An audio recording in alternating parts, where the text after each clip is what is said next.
Dial soap when I was 4 years old. A word about soap from someone who knows. I was the cleanest 4-year-old on my block. Dial Soap, Montgomery, Illinois. It's a pleasure to make a soap that's so good for the whole family. Aren't you glad you used Dial? I've been making Dial soap for 24 years. Don't you wish everyone did? I've been bathing with it for 40. I enjoy working for people who do something to help the economy. Walmart, Naperville, Illinois. At Walmart, we do our part by keeping prices low on everything we sell. Not far from your home, there's a store where you can count on low prices day in and day out. And we care enough about people to sell the very best. My job is to make the #1 deodorant soap in America. And my job is to sell it for the lowest price possible. And together we make that happen. Walmart. Always the low price on the brands you trust. Always. I golf for fun, but when I play North Coast Harbor, I play to win. Yeah! And so can you when you try your luck at the $3 million Hole-in-One Championship. Stop by the floating green at North Coast Harbor now through August 23rd. Your best shot could put you in competition for a $1 million prize. A cool million, the Hole-in-One Championship. Produced by Belkin Productions, presented by the Ohio Lottery and Cleveland's own TV8. Meet members of your favorite TV families tonight at 1 a.m. Crime Time after prime time will not be seen tonight due to the following special news presentation.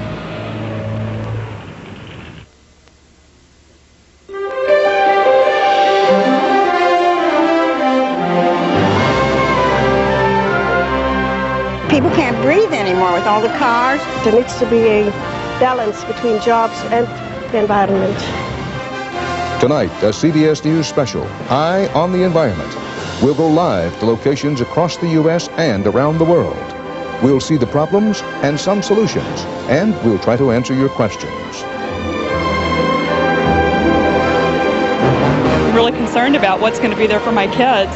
The carbon monoxide is killing us. Nuclear power is there. It does need to be used.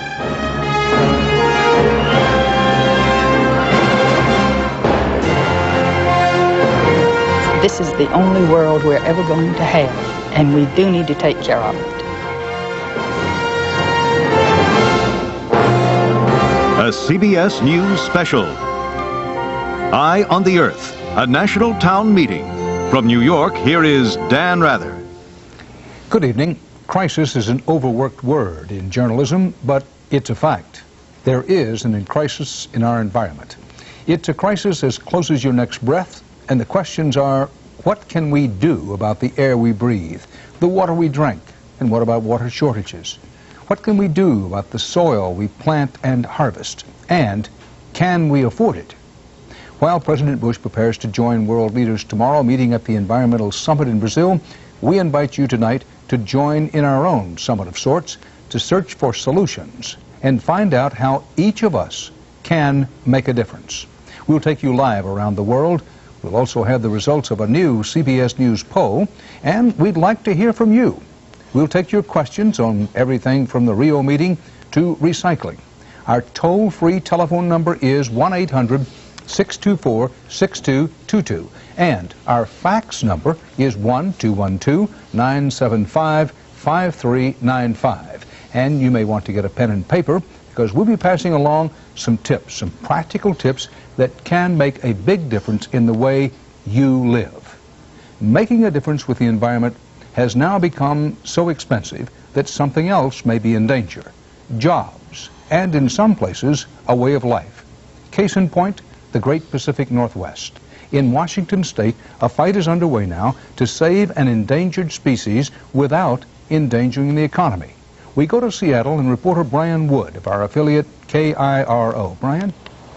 Dan, it's a crisis in the currents, if you will. Salmon are threatened with extinction, wild salmon from the Columbia River system. But this is not just another fish story. This is perhaps the most important story facing the Northwest right now.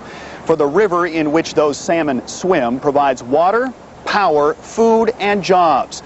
The easy remedies for helping these salmon have been exhausted. Now, by law, under the Endangered Species Act, these salmon must be saved.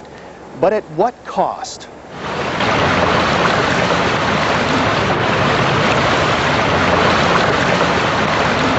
What's going to kill me is if my pumps go dry, my banker says, no more. I'm out of business. Just lock the door and walk away. An easier thing to do would be to stop all harvest and see what happens. That'd be a whole lot easier. Well, I got a better idea. Let's remove a couple of dams and see what happens. Blow up dams, cancel fishing, close farms. The extremes in a battle between salmon survival and economic survival. But it may take extremes to bring back the sockeye and chinook that are on the brink of extinction on the endangered species list. There are no easy answers anymore, and there is very little time left. Where once there were 16 million salmon in the Columbia River system, only 2.5 million remain. Now, river, you can ramble where the sun sets in the sea, but while you're rambling, river, you can do some work for me. Blame the dams, built in the 1930s to provide jobs and generate electricity, but block the salmon's natural run. Blame farmers who use the river's water to grow the world's food. Little king salmon. Blame ocean fishermen who harvest millions of king, chinook, and chum. There's plenty of blame for everyone, and the solution will cost everyone.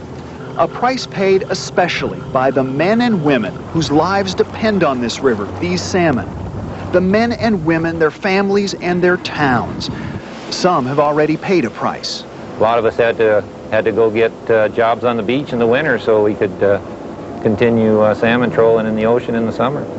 Doug Fricke is a second-generation commercial salmon fisherman out of Westport, Washington. Over the years, the government has restricted the number of salmon he can catch, and his harvest now faces even deeper cuts.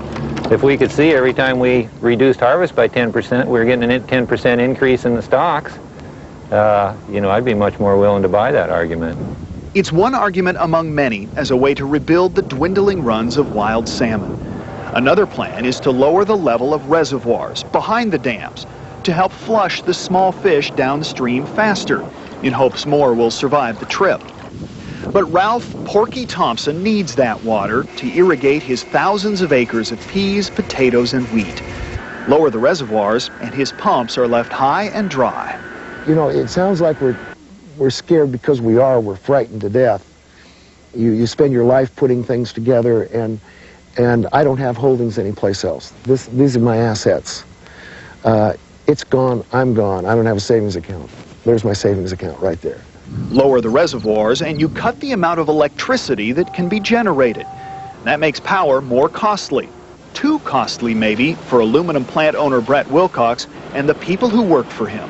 If our rates go up, we can't pass that on. We either are under the market price or we're out of business, have to shut down. The government agencies that manage the power and operate the dams are willing to make some modifications, but they count on shipping the fish live in holding tanks, barging them around the dams and down the river.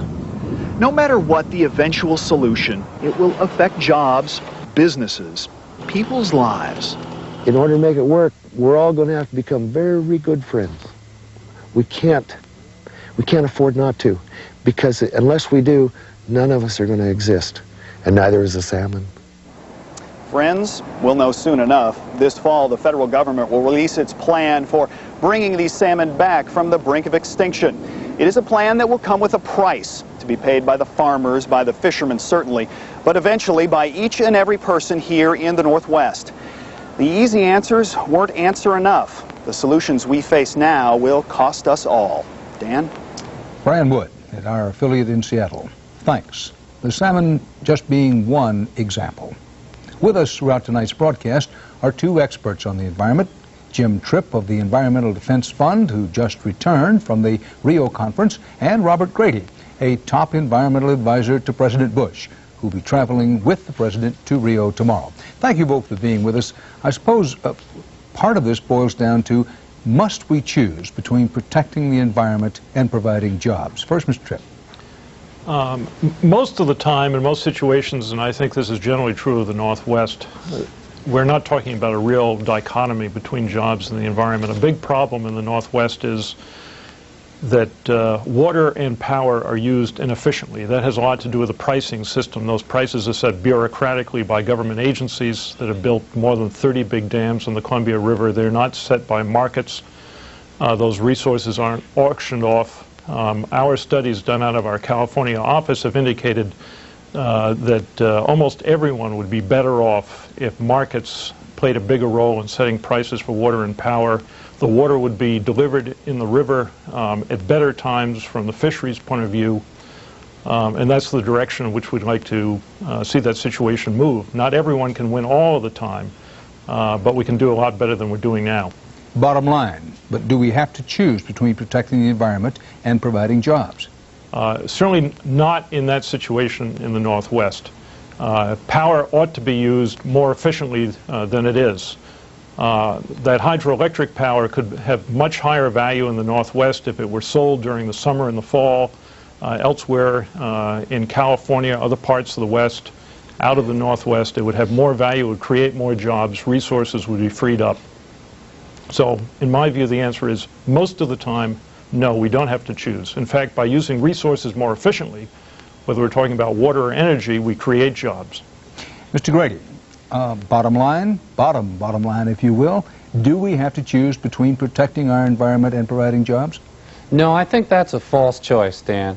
I think that with wise policies, we can actually have both environmental protection and economic growth. In fact, it's really economic growth that helps create the resources to enable us to have environmental protection. And conversely, you've got to have environmental protection over the long term so that growth will be sustainable, because after all, we're talking about assets like the air and the water and the soil that really sustain all manner of economic activity.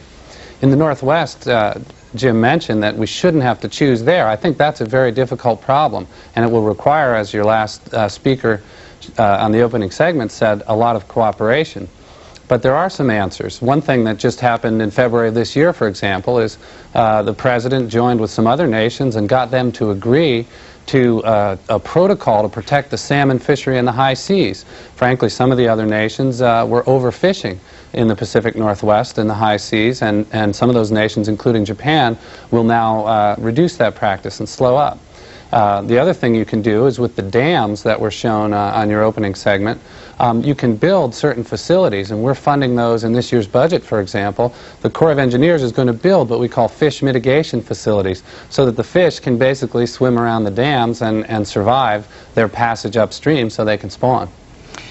Mr. Grady, let me follow up and ask you, tomorrow morning's Washington Post has a front page story which basically says that President Bush is behind the curve on environmental policy. And it points out his critics charge, and I quote now, that President Bush has resisted key environmental goals of the summit, undercut his chief negotiator with a leaked document, and now embarrassed nations that have tried to help Washington save face. End of quotation. I want to give you a chance to respond to that. Well, I think it's unfortunate. The United States certainly has suffered some bad press, there's no doubt about it, associated with Rio, and our rhetoric probably hasn't been as good as a number of other nations even in the months leading up. But it is important to realize that the United States for 20 years, and accelerating in the last 4 years under President Bush, has been a leader in protecting the environment. It was President Bush who proposed the Clean Air Act and negotiated it through Congress, breaking a 13-year logjam. It was President Bush who proposed to place a moratorium on oil and gas drilling off the coast of California and Florida and the Pacific Northwest and Georges Bank up in New England. President Bush has added over $1 billion worth, more than 1.5 million acres of lands to our national parks and our fish and wildlife refuges and things like that. Now, on the specifics at Rio, there's no doubt there's been some controversy. One area of controversy has been climate change. On climate change, the President pursued a proposal, and his negotiators did in the negotiations leading up to Rio, that was focused around actions rather than words. And what the President proposes is that every country should put together an action plan for how they're going to limit greenhouse gas emissions. And they should publish it, and they should say how much emissions will be reduced, and then we'll have the world's scientists measure those reductions and see if they're being effective in combating greenhouse warming. Now, what's interesting is that even though, as you pointed out, and as the Post story that you cited says, the United States has been criticized at this conference, the United States is actually the only nation in the world that has already put together an action plan like that.